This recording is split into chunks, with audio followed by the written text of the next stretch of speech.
Ma'am, योगी government action में आ चुकी है और अभी खबरें निकल कर आ रही हैं कि गाजीपुर जो बॉर्डर है उसे खाली करने का आदेश दे दिया गया है। बहुत अच्छा किया है। मैं तो हमेशा से कहती हूँ कि जिस तरीके से लखनऊ में दंगाइयों के पोस्टर लगे थे और योगी सरकार जिस तरीके से जागी और जिस तरीके से गाजीपुर का जो बॉर्डर है वो खाली कराया जा रहा है और जिस तरह से इनके टेंट तंबू उखाड़े जा रहे हैं, ये बहुत पहले हो जाना चाहिए था।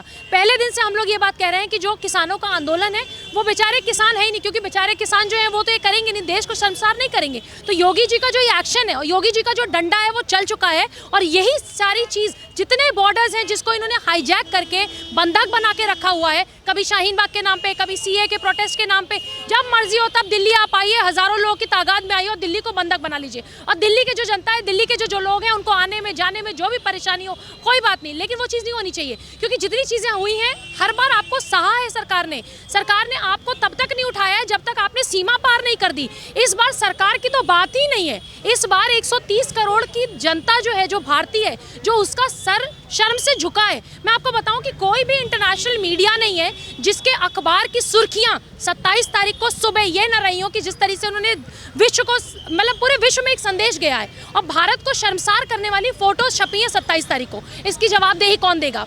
मैं तो बार बार ये बात कहती आई हूँ कि जो योगी जी ने अभी किया है ये बहुत पहले कर देना चाहिए था इन लोगों को। जवाबदेही की बात आ ही गई है तो जो कैपिटल हिल में हुआ, क्योंकि जनता इसको कंपेयर कर रही थी, कैपिटल हिल में जो घटना हुई, जब वहां ट्रंप और ट्रंप के समर्थक जिम्मेदार हो सकते हैं तो जो लाल किले पर हुआ वहां क्या किसान और किसान के समर्थक जिम्मेदार नहीं हो सकते? मैं बिल्कुल साफ साफ कह रही हूँ। राकेश टिकैत, बार बार लोग राकेश टिकैत कह रहे हैं। राकेश टिकैत मैं बोलती ही नहीं हूँ, राकेश डकैत है वो।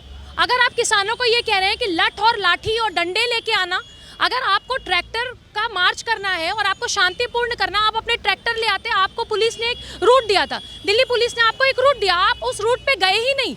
आपने साइन किया, सिग्नेचर किया, आपने वादा किया दिल्ली पुलिस से।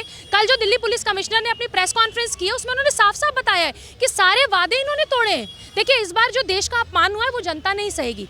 राजनेता बीजेपी, कांग्रेस, सपा, बसपा आप करेंगे, लेकिन आम आदमी, आम नागरिक, ये जितने लोग यहाँ पे खड़े हैं, जो सेना यहाँ पे खड़ी है, जो पुलिस यहाँ पे खड़ी है, यकीन मानिए मैं कल से ये बात, परसों से न्यूज़ चैनल्स पे बात कह रही हूँ कि अगर दिल्ली पुलिस ने लठ बजाए होते तो अखबारों में सब जगह, BBC न्यूज़ जो हमारे इंडिया के खिलाफ हमेशा छापते रहते, न्यूयॉर्क टाइम्स जो देश के खिलाफ हमेशा छापते, वो ये कहते कि दिल्ली पुलिस ने बर्बरता की।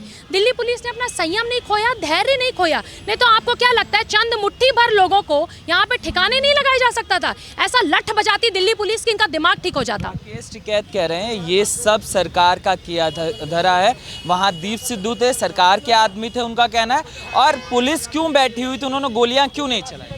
गोलियां चलाते इसको जलियांवाला बाग बनाने के लिए। आम जनता भी यहाँ पे थी।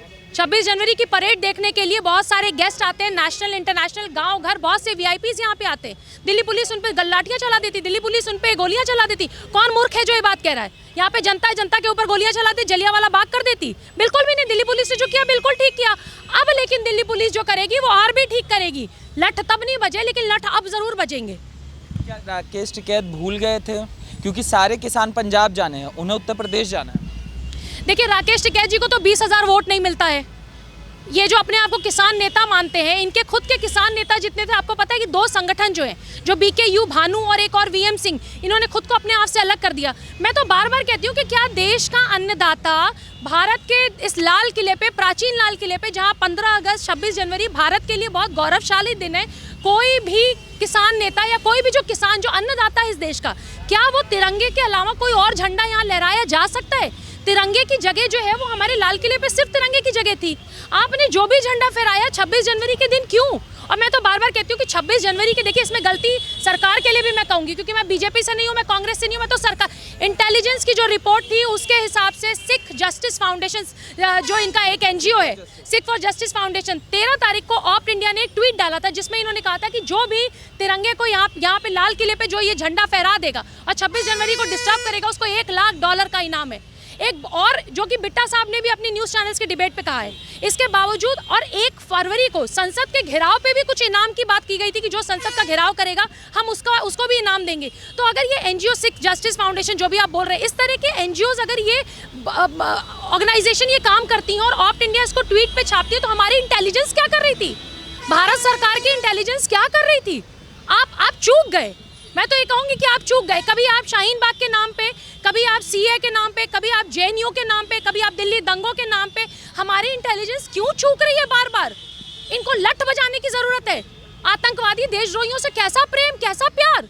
कोई प्यार नहीं, कोई प्रेम नहीं। बहुत हो चुकी बातचीत। अन्नदाता अन्नदाता, कोई अन्नदाता नहीं है ये। अन्नदाता अपने खेतों में जाके काम कर रहा है। अन्नदाता के पास इतना समय नहीं है कि वो 2-2 महीने बॉर्डर पे बैठा रहे। मैं उत्तर प्रदेश से आती हूँ, आजमगढ़ बनारस से आती हूँ, हमारे यहाँ खुद खेती होती है। ये जो 2 महीने इन्होंने ड्रामा किया, उस 2 महीने में धान की फसल होती है। 2 धान काटे गए, वहाँ पे काम हो रहा था। लोग अपने चावल गेहूं में लगे हुए, धान काटने में, फसलों में लगे। किस अन्नदाता के पास इतना समय है कि वो 3 महीने बॉर्डर पे बैठी रहेगी? और मैं तो बार बार कहती हूँ कि कनाडा से इसके पैसे आ रहे। क्यों कनाडा के प्राइम मिनिस्टर को बहुत ज्यादा, कनाडा के प्राइम मिनिस्टर को भारत में क्या हो रहा है इसमें क्यों इतनी दिलचस्पी है? क्यों बाहर के वो बॉलीवुड के सारे, मैं तो बॉलीवुड को हमेशा से घेरती आई हूँ। सुशांत के केस में भी मैंने घेरा था। क्यों बॉलीवुड का कोई भी व्यक्ति क्यों नहीं लिख रहा है? क्यों नहीं लिख रहा है कि जो 26 जनवरी को इस देश में हुआ वो गलत हुआ, गलत, निंदनीय? ये शब्द बहुत छोटे हैं। हम यकीन मानिए, मैं एनआरआईज के साथ काम करती हूँ, बहुत से विश्व पटेल के ऑर्गेनाइजेशन के साथ जुड़ी हुई हूँ। आज कोई जर्मनी, लंदन, अमेरिका, कोई ऐसी कंट्री नहीं है जहाँ से एनआरआई फोन करके हमें ये नहीं कह रहा कि मैम हम जिस कंट्री में ना, लोग हमसे पूछ रहे तुम्हारे भारत में क्या हो रहा है। भारत का नाम बदनाम कर दिया।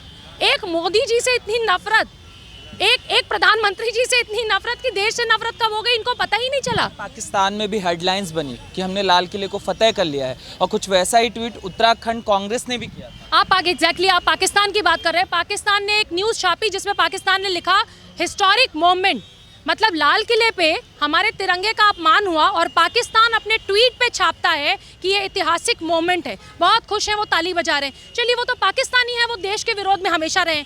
हम उन गद्दार नेताओं का क्या करें जो आग में घी डालने का काम कर रहे थे? कांग्रेस यूथ उत्तराखंड ने क्यों ट्वीट किया है कि हमने फतेह कर ली है? तिरंगे का अपमान उनकी फतेह है। मैं तो कांग्रेस से भी, मैंने तो अभी बीजेपी को ये बात पूछी ना कि आपकी इंटेलिजेंस क्या कर रही थी। मैं कांग्रेस से भी बात पूछती हूँ कि आपने, आपके ऑफिशियल ट्वीट से अगर ये डला है कि आपने फतेह कर लिया, हमारे किसान भाइयों ने फतेह कर दिया, तिरंगे का अपमान करना, तिरंगे को फेंकना, ये फतेह थी आपकी। सत्ता में आप 70 साल थे, लेकिन जो आप कर रहे हैं अब सत्ता में वापस नहीं आए। रवनीत सिंह बिट्टू ने भी कहा, जो कांग्रेस के खुद नेता है पंजाब से, उन्होंने भी कहा कि इस आंदोलन में खालिस्तानी लोग घुस आए हैं। तो क्या राहुल गांधी, प्रियंका गांधी को नहीं पता?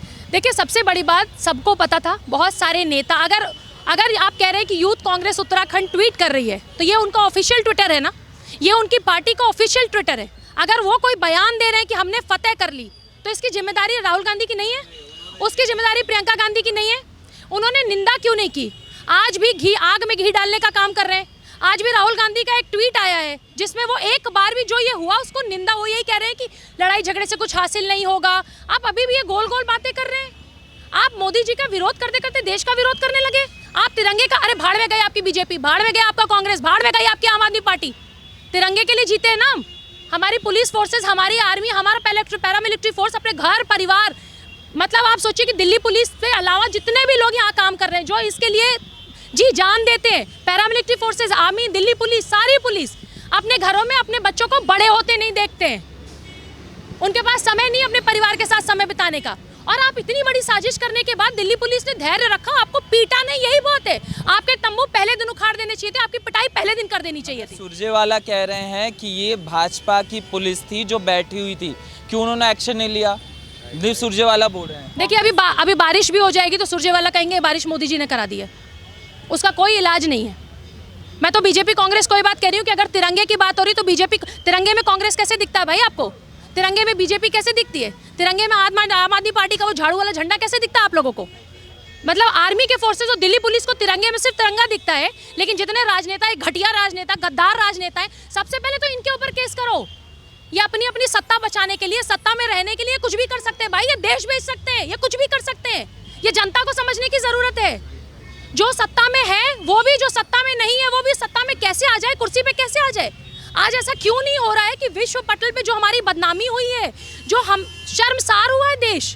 कभी ऐसा हुआ है देश की आज़ादी के बाद कि 26 जनवरी से हमारा जिस लाल किले पे हमारा तिरंगा फहराता था, उस तिरंगे की जगह कुछ और फहराया जाए? इनको घरों से खींच के मारो। मैंने दिल्ली दंगों में भी बात कही थी, मैंने जेएनयू में भी बात कही थी, मैंने हमेशा सीए के प्रोटेस्ट में भी बात की थी, मैंने शाहीन बाग में भी बात कही थी। इनको घरों से खींच के पीटो, अदरवाइज जो आज हुआ है, अब आप सोच लीजिए, आप पाकिस्तान, हमारी फोर्सेस सरहद पे लड़ रही हैं। देश की जनता को देश के अंदर लड़ना पड़ेगा। दो तरह की लड़ाई है, एक सरहद की लड़ाई है, गृह युद्ध है। गृह युद्ध तो जनता को लड़ना पड़ेगा, आप सरकार को ब्लेम नहीं कर सकते। आप अगर ताहिर हुसैन का साथ देते हैं तो जनता खुद गलत है। आप अगर जेएनयू के जो कांड होते हैं और जो शाहीन बाग बैठता है, जो लोग उसके समर्थन में थे आधे से ज्यादा, तो वही मैं तो हमेशा से कहती हूँ शाहीन बाग पार्ट 2 था, ये शाहीन बाग पार्ट 2 था।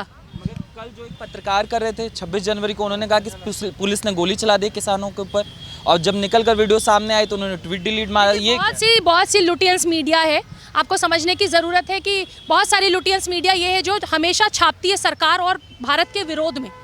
मैं ये कह रही हूँ कि अगर आपसी लड़ाई है, दो पार्टी के लोगों की, दो मीडिया की आपसी लड़ाई है, तो हमें बाहर क्यों, आपके घर में अगर झगड़ा होता है तो क्या आप बाहर बताते हैं कोई चीज़? आप देश की जब बात आए तो आप एकजुट क्यों नहीं होते? तो मैं तो कह रही हूँ ऐसे बेशर्म नेताओं पे, ऐसे बेशर्म गिद्ध मीडिया पे पहले केस हो, राकेश डकैत के साथ साथ इनके ऊपर भी केस हो।